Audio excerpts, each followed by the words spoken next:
सदगुरु कबीर साहिब जी ने कहा है, सपने सोया मानवा खोली जो देखे नैन, जीव परा बहु लूट में न कछु लेन न देन। कबीर साहिब जी कहते हैं कि सपने सोया मानवा, मनुष्य जब रात में सोता है तो स्वप्न देखता है, और स्वप्न कई प्रकार का होता है। कहीं हम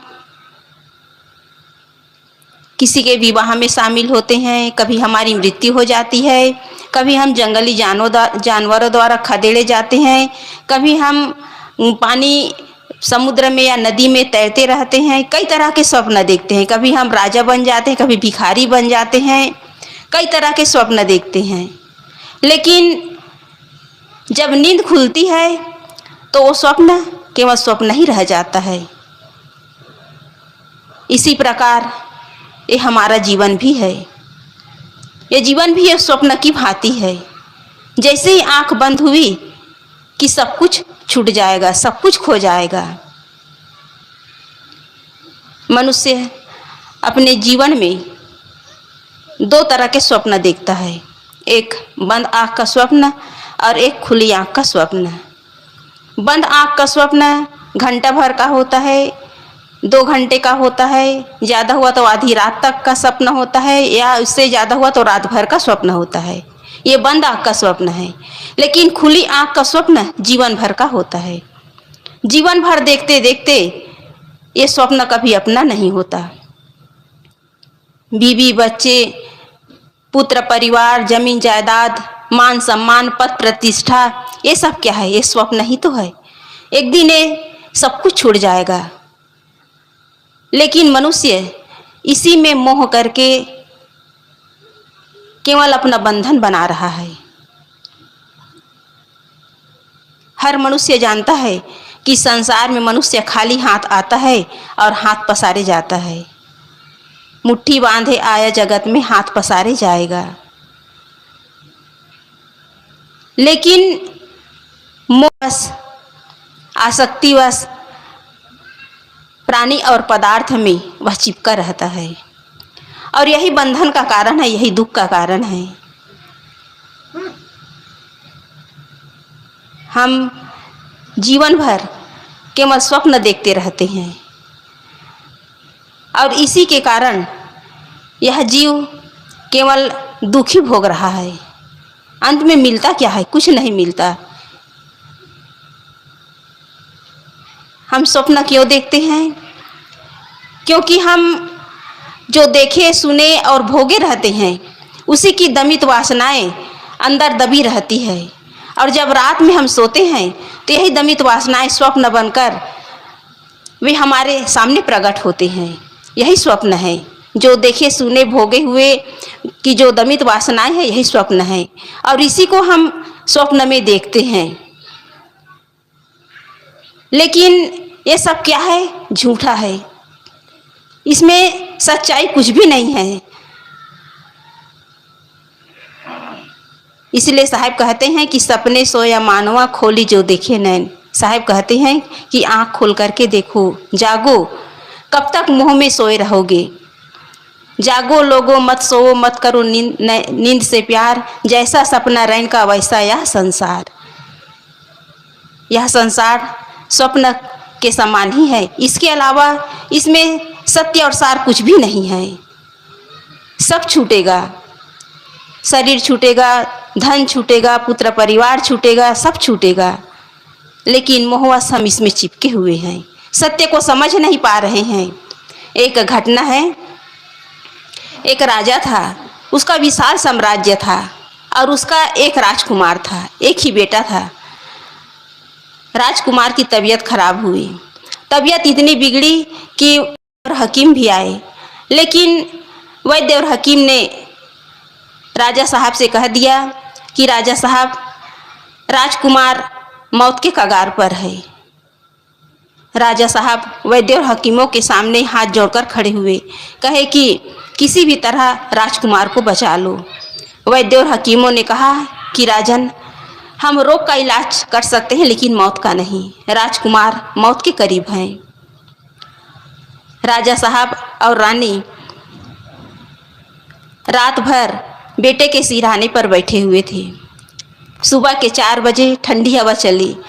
राजा को थोड़ी झपकी आई तो वह स्वप्न में खो गया और वह स्वप्न में देखने लगा कि मैं इंद्र का राजा बन गया। मेरे 10-10 बेटे हैं, कई पटरानियां हैं, दास दासियां, नौकर चाकर, और मेरा राजमहल हीरे जवाहरात से जड़ित है। जीवन में स्वर्ग बरस रहा है। वह स्वप्न में खो गया। अचानक रानी के रोने की आवाज़ आई। उसकी नींद खुल गई। नींद खुली तो सामने बेटा मृत पड़ा हुआ था। रानी सीना पीट पीट कर रो रही थी। राजा मुस्कुराने लगा तो रानी कहने लगी, महाराज तुम पागल हो गए हो। हमारा इकलौता बेटा हमें छोड़कर चला गया, घर का चिराग बुझ गया और आप रोने के बजाय हंस रहे हैं। आप पागल तो नहीं हो गए हो? तो राजा साहब कहने लगे कि रानी मैं किसके लिए रोऊं? अभी मैं जब स्वप्न में खोया हुआ था तो मेरे 10-10 बेटे थे, 10-10 राजकुमार थे, कई पटरानियाँ थी, दास दासी, नौकर चाकर थे। मेरे जीवन में स्वर्ग बरस रहा था और जब आँख खुली तो सामने ये मरा हुआ बेटा है। सत्य मानूं, जिसे मैं नींद में देखा, स्वप्न में देखा, उसे स्वप्न मानूं, उसे सच मानूं, या सामने जो मृत बेटा बैठा हुआ है खुली आँख से देख रहा हूँ उसे सच मानूं? आखिर सत्य क्या है? न हम नींद में देखते हैं वो सच है और न खुली आँख से देखते हैं वो सच है। दोनों झूठे हैं। सत्य अपनी आत्मा है, यह कभी अपने से अलग होने वाला नहीं है। और इस सत्य को समझने के लिए अध्यात्म चाहिए।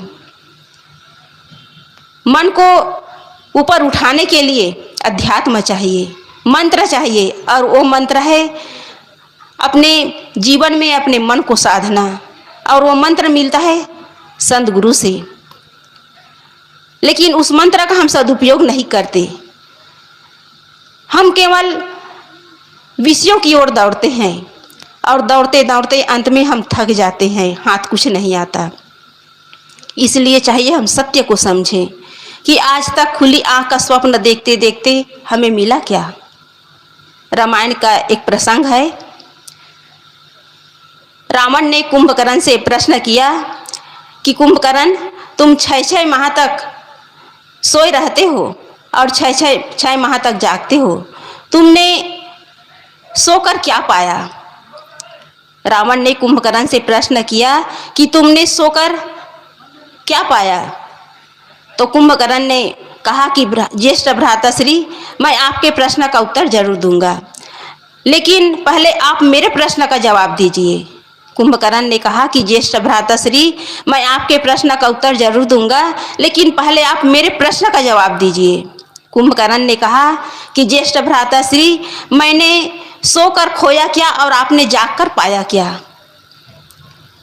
कुंभकर्ण ने रावण से प्रश्न किया कि मैंने सोकर खोया क्या और आपने जागकर पाया क्या? रावण कोई उत्तर नहीं दे पाए, क्योंकि रावण ने पाया क्या? अहंकारवश केवल राक्षस ही तो कहलाया। उसका धन, परिवार, सब कुछ नाश हो गया। उसी प्रकार इस संसार में हम केवल स्वप्न देख रहे हैं।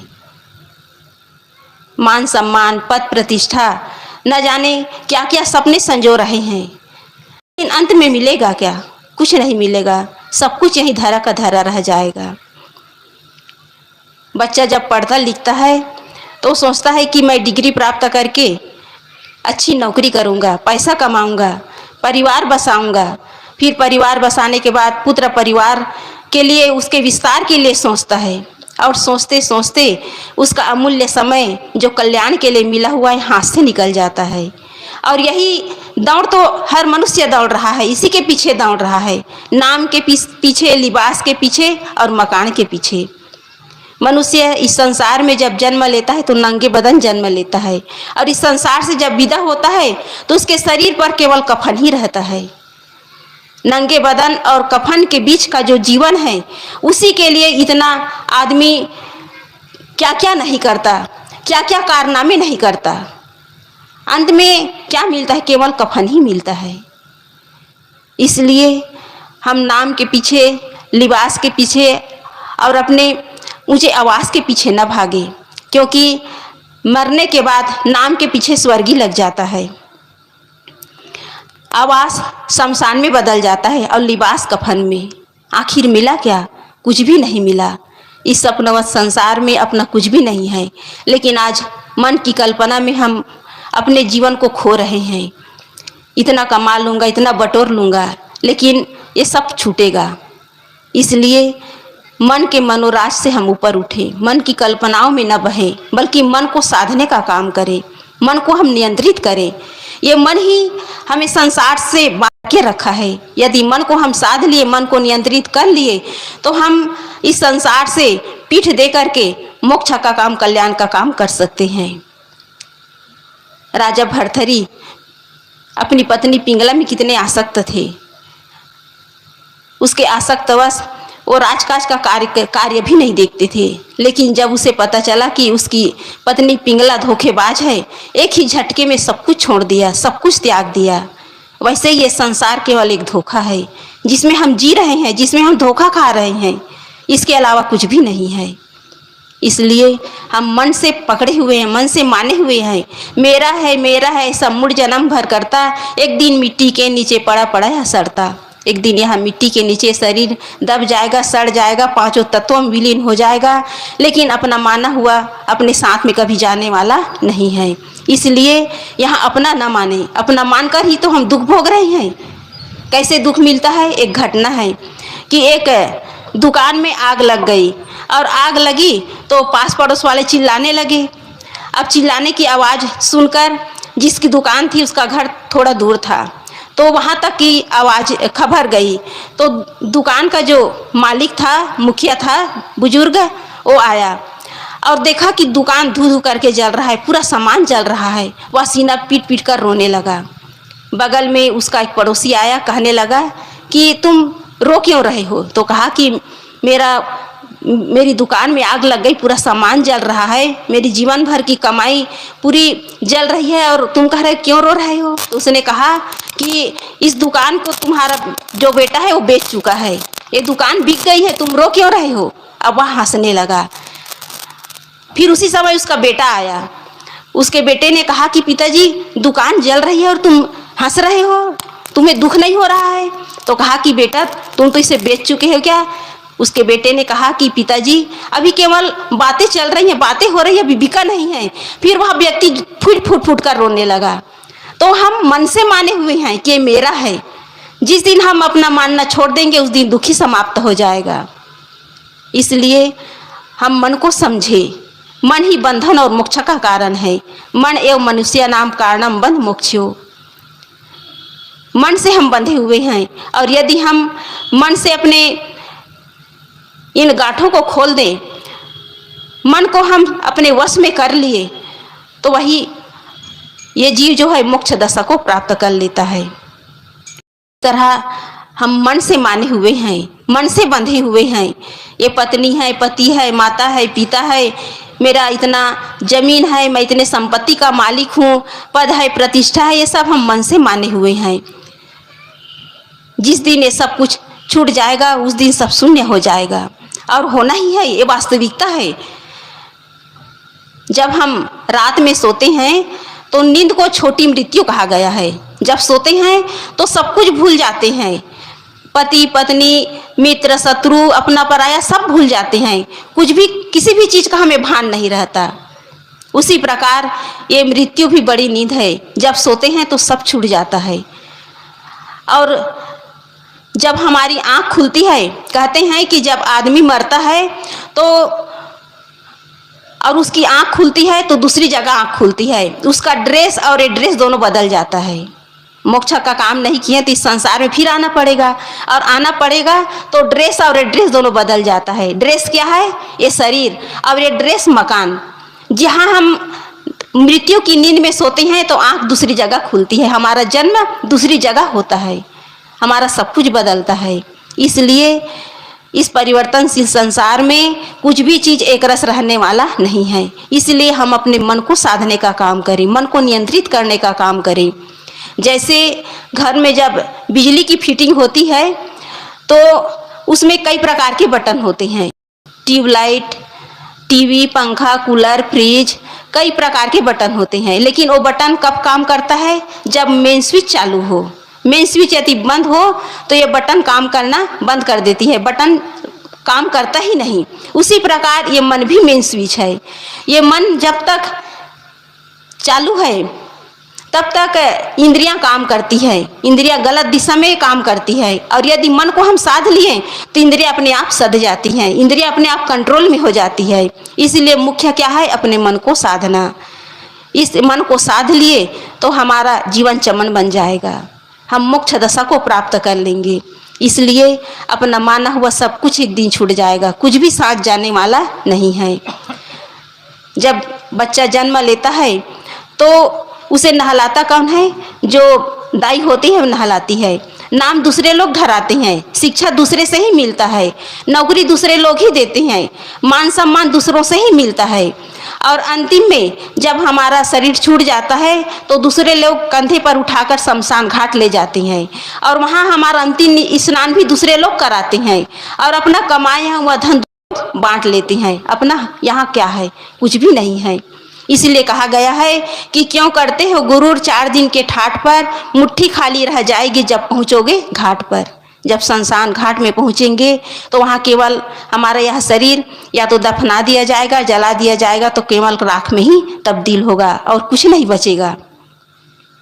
एक घटना है कि एक महात्मा जी शमशान घाट में बैठे हुए थे और वो कभी दाएं की तरफ देखते थे और बाएं तरफ देखते थे। दोनों तरफ राख पड़ी हुई थी, चिता जला कर के जब बचता है राख तो राख पड़ी हुई थी। तो एक व्यक्ति ने कहा कि महात्मा जी आप इस तरह इधर इधर एक टक देखते हैं, फिर उधर एक टक देखते हैं, क्या कारण है? तो महात्मा जी ने कहा कि बेटा इधर का जो राख पड़ा हुआ है वो अमीर का राख है, अमीर के शरीर का जलाया हुआ राख है। उधर गरीब का राख है।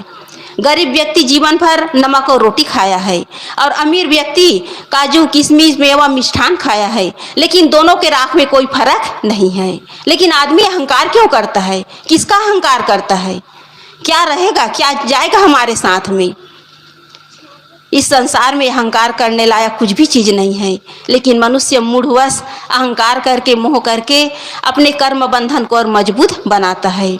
इसलिए छूटने वाली चीज़ के पीछे हम मोह न करें, क्योंकि काम आने वाला कुछ भी नहीं है।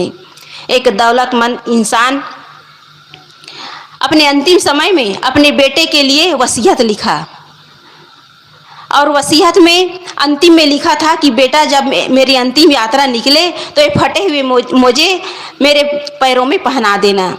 कुछ दिन बाद जब उसका शरीर छूटा तो अब बड़े आदमी थे तो अंतिम संस्कार कराने के लिए पंडितों को बुलाया गया और जब पंडित लोग आए उसका अंतिम स्नान कराया गया तो उसके बेटे ने कहा कि पंडित जी ये फटे हुए मोजे मेरे पिताजी के पैर में पहनाए जाए। पंडित जी ने कहा कि ये तो हमारे धर्म के खिलाफ है, रिवाज के खिलाफ है, ये तो हो ही नहीं सकता। जब आदमी का अंतिम संस्कार निकाला जाता है तो केवल कफन ओढ़ाया जाता है, उसके शरीर के किसी भी अंग में कुछ भी पहनाया नहीं जाता। बेटा जिद पर अड़ा रहा और पंडित जी भी अपने जिद पर अड़े रहे। समस्या का समाधान नहीं हुआ। उसी समय उसी मोहल्ले से एक बूढ़ा व्यक्ति आया, उसके हाथ में कागज था और वो कागज क्या था? बेटे के नाम नसीहत। बेटे के नाम नसीहत। वह बूढ़ा व्यक्ति उस बेटे को दिया जिसके नाम नसीहत था।